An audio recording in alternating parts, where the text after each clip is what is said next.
அவருக்கு cancer. Vomit வந்தது. Vomit வந்த உடனேயும் அவருக்கு ஆப்ரேஷன் பண்ணுவேன்னாங்க. இந்த ஹாஸ்பிட்டல் வந்து எனக்கு எங்கள் சித்தப்பா ரெஃபர் பண்ணார். வளர்மதி, அவர் பேர் பன்னீர்செல்வம். அவருக்கு கேன்சரு. அதனால ஹாஸ்பிட்டல் போய் பார்த்தோம். கொஞ்சம் சரியாகாத மாரி இருந்தது. அதனால் இங்கே இட்டுன்னு வந்தோம். இங்கே இட்டுன்னு வந்த பிறகு கொஞ்சம் நல்லா இருந்தார். வாமிட்டு வந்தது. வாமிட்டு வந்த உடனேயும் வேறு டாக்டராண்ட பார்த்தா இல்லை, சரியாகலை வாமிட்டு. அதனால் பெரிய ஹாஸ்பிட்டல் இட்டுன்னு போனோம்.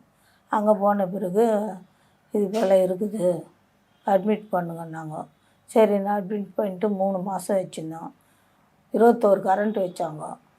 வச்சுட்ட பிறகு அங்கேயே வச்சுன்னு தங்கியிருந்தோம். அதுக்கப்புறம் என்ன பண்ணாங்க, மாத்திரை மருந்தெல்லாம் கொடுத்துருந்தாங்க. இன்னும் உள்ளுக்குள்ளே போகிற மாரி இருந்தது. என்ன இப்படியே வச்சுன்னுக்கிறீங்களே, எதுவும் பண்ண மாட்டேன்றீங்களான்னு கேட்டோம். கேட்டதுக்கு அவங்க என்ன சொன்னாங்க, கொடுத்துன்னு தனமாக்கிறோம், அவர் வந்து ஆப்ரேஷன் பண்ணால் தாங்க மாட்டார், அதனால் நீங்கள் டிஸ்சார்ஜ் பண்ணிக்கிட்டுன்னு போயிடுங்க வீட்டுக்கு. ஒருத்தர் ஆப்ரேஷன் பண்ணுன்றீங்க, ஒருத்தர் பண்ண வேணான்றீங்க அப்படின்னாங்க. அவர் தாங்குற மாதிரி இருந்தால் நீங்கள் பண்ணுங்க, உங்களுக்கு தானே தெரியும், டாக்டரை பற்றி உங்களுக்கு தானே தெரியும், எங்களுக்கு என்ன தெரியும் தாங்குவாரா தாங்க மாட்டாரான்னு. ஒரு டாக்டர் சொல்கிறாரு தாங்குவாருன்றாரு, ஒரு டாக்டர் சொல்கிறாரு தாங்க மாட்டார், அமுச்சு ஒரு தானே எதுக்கு கேஸை வச்சுன்னுக்கிறான்றாங்க.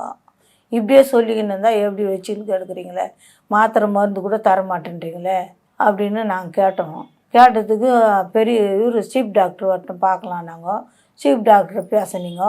பேசிட்டு திருப்பி வார்டுக்கு வந்தாங்க. வந்துட்டு ஏன் இந்த கேஸ் இன்னும் வச்சுன்னுக்கிறீங்க அப்படின்னு வந்து கேட்குறாங்க ஒருத்தர். இன்னொருத்தர் சொல்கிறாரு, இல்லை சீஃப் டாக்டர் சொல்லிக்கிறாரு அவருக்கு ஆப்ரேஷன் பண்ணுங்கன்னு. இல்லையே, நான் சொல்லிட்டேன் பண்ண வேணான்னு சொல்லிட்டு அவங்க பண்ணக்கூடாது தாங்க மாட்டாருன்னு அவங்க சொல்கிறாங்க அப்படின்னு அவங்க சொல்கிறாங்க டாக்டருங்க.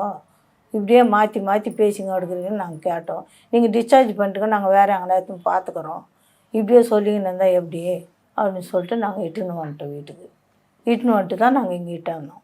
இந்த ஹாஸ்பிட்டல் வந்து எனக்கு எங்கள் சித்தப்பா ரெஃபர் பண்ணார். ஆன்லைனில் பார்த்துட்டு ரெஃபர் பண்ணார்.